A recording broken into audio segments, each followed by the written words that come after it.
Legal notice నాకు రాలా. అసలు బహిరంగ క్షమాపణ చెప్పే ప్రసక్తే లేదు. అసలు నేను ఎప్పుడు తప్పు చేయలా. నేను దేనికి తల వంచలో. నేను చందాలు తీసుకుని పోటీ చేయలా. నేను అక్రమ మట్టి దోకలు చేయలా. నేను కొట్టుకొచ్చిన డబ్బులతో పోటీ చేయలా. వైషుడే నేను క్షమాపణ చెప్పాలా?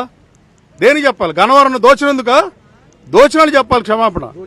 గన్నవరం ప్రజలు నగుబాటుకు గురైంది. మీకు మ్యాండేట్ ఇచ్చి చంద్రబాబు గారి కంట కన్నీరు పెట్టించి ఎవరు మర్చిపోలే ఇంకా ఇవన్నీ. ఈ నియోజకవర్గంలో రాజకీయం ఎలా ఉంటుందో తెలుసు. నేను 9 సంవత్సరాలు అయింది నేను రాజకీయాల్లోకి వచ్చి. అది కూడా నా రాజకీయ జీవితం గన్నవరంతోనే ప్రారంభమైంది. రేపు నవంబర్ 17కి 9 సంవత్సరాలు పూర్తవుద్ది. ఇంకా నాకు కథలు చెప్దాం అనుకుంటే అది అవివేకం. నాకు నోటీస్ అయితే రాలేదు, కానీ నోటీస్ వస్తే ఏమవుతుంది?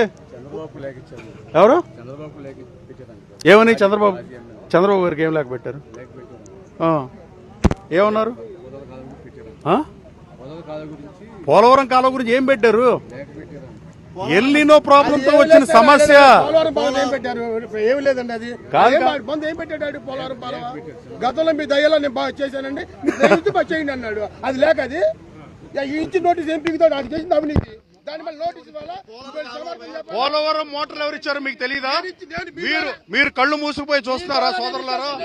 మీడియా సాక్షిగా అడుగుతున్నా. ప్రసాదంపాడు ఆఫీసులో దాదాపు 22 మంది ఎమ్మెల్యేలు వచ్చి, చిత్తూరు ఎమ్మెల్యేలు, శ్రీకాకుళం జిల్లా ఎమ్మెల్యేలు, కృష్ణా జిల్లా ఎమ్మెల్యేలు, గుంటూరు జిల్లా ఎమ్మెల్యేలు వచ్చి ఇచ్చిన వీడియో మీకు కావాలా? మీ దగ్గర ఉందా? ప్రసాదంపాడులో వీడియో ఉంది కదా. దాని అర్థం మోటార్లు ఎవరే?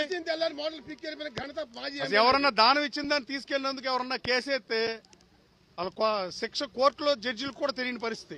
వాళ్ళు దానం ఇచ్చారని తీసుకెళ్ళి